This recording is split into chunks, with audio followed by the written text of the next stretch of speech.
তোরা বোলিংও করতে পারিস না, কটও ধরতে পারিস না, তোরা ব্যাটিং করতে পারিস না, তাহলে তোরা গেছিস কি কারণে? ধন সুস্থে গেছিস? বাঞ্চোদের বাচ্চারা, এই হেডা মারানির পিঠে মাউয়ের পুতেরা গেছে এশিয়া কাপ খেলতে। বাঞ্চোদেরা ব্যাট ধরতে জানে না, বাঞ্চোদেরা বল করতে জানে না, খেলতে গেছে এশিয়া কাপ। এদের নাকি আবার টাইগার বলা হয়।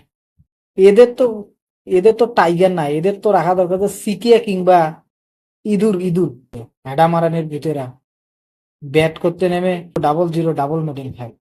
এই হেডা মারানির ভিতরা মাউয়ের পুতেরা ব্যাট ধরতে পারিস না, খেলতে গেছিস ওখানে কিসের জন্য? জনগণের মনে হয় দায় পড়ছে যে ভাইয়েরা আমারে মাফ করে দিস, আমারে মাফ করে দিস, আমি তো খেলতে পারি না, আমারে পাঠাইছিস তোরা, আমারে মাফ করে দিস, এইরকম অবস্থা। বাঞ্চোদের ঘেরে মাস গেলে শুয়োরের বাচ্চারা 10 লাখ 8 লাখ 12 লাখ 15 লাখ টাকা বেতন পায়। বাঞ্চোদেরা খেলা খেলে। এই মাউয়ার পুতের এই মাউয়ার পুতদের কে দেই জাতীয় দলে জমা দিয়েছে? এই মাউয়ার পুতেরা। আর কোন বাঞ্চোদ এই সে টিম সিলেক্টর এদেরকে সিলেক্ট করে রাখছে? কার কথা বলবো ভাই, কার কথা বলবো বলেন? কার কথা বলবো যে এই প্লেয়ারটা ভালো হবে?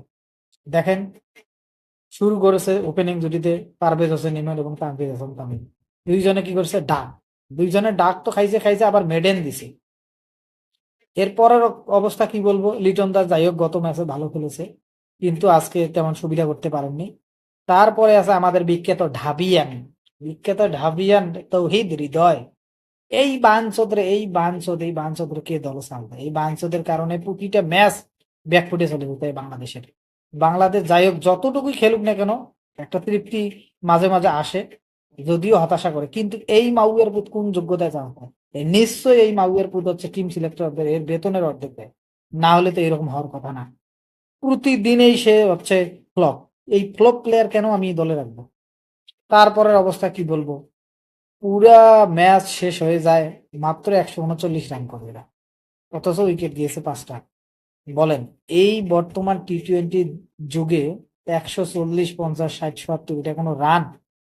যেখানে অন্যান্য কান্ট্রির টিমে গতকালকে একটা ম্যাচ দেখলাম যে ইংল্যান্ড এবং হচ্ছে সাউথ আফ্রিকার মধ্যে টি-20 ম্যাচে ইংল্যান্ড 302 রান করেছে। চিন্তা করা যায় কোথায় 302 রান? ভাবতেও মনে হচ্ছে যে অবিশ্বাস্য, অকল্পনীয় লাগে। আর এই মাউগার পুত বাঞ্চোদের বাচ্চা, শুয়োরের বাচ্চারা, কুত্তের বাচ্চারা ব্যাটিং করতে নামে কি করতেছে? বাঞ্চোদের হচ্ছে একদম ফ্লপ, এবং বোলিং করতে গিয়ে যা তা অবস্থা, প্রতি ওভারে 18 রান 20 রান 16 রান করে দিচ্ছে। কেন? ওরা যে পিচে খেললি হচ্ছে 140 রান, তোরা ব্যাটাই করতে পারি না, সেখানে ওরা কিভাবে খেলতে পারতেছে? এই শ্রীলঙ্কার মতো একটা টিম, শ্রীলঙ্কা। আপনারা বলেন, মুখ দিয়ে কি খারাপ গালি কি এমনি আসে? এদের খেলা দেখে, এদের অবস্থা দেখে মনে এমন রাগ চাপছে যে আজকে না বললেই নয়। এবং শেষ পর্যন্ত দেখেন, এই রিশাদ হোসেন নামে একটা ছেলে আছে। এ কোন যোগ্যতায়, কোথায় থেকে, কোন হচ্ছে কোন অজপাড়া গ্রাম থেকে, কোন হচ্ছে কোন খাট ক্ষেত থেকে, কোন কোন ভাঙা খাট থেকে, কোন আইলবাড়ি থেকে পাড়াবাড়ি থেকে ধরে নিয়ে যাচ্ছে এই প্লেয়ারকে। আইলবাড়ি পাড়াবাড়ি থেকে ধরে নিয়ে এসে ম্যাচে দিছে নামায়া, নেট বলার থেকে। এ বল করতেছে, একটা ফুল টাচ, একটা দিচ্ছে শর্ট, একটা দিচ্ছে ওয়াইড, একটা দিচ্ছে ব্যাটে ফুল লেন্থে, আর সবে বাউন্ডারি মারতেছে। দেখেন, বলে একটা ম্যাচের ইম্প্যাক্ট তৈরি করার মতো কোনো প্লেয়ারে দেখতেছি না। এই যে মেহেদি হাসান, এ কোন হিসেবে দলে রাখে? ব্যাটিং না বোলিং সে?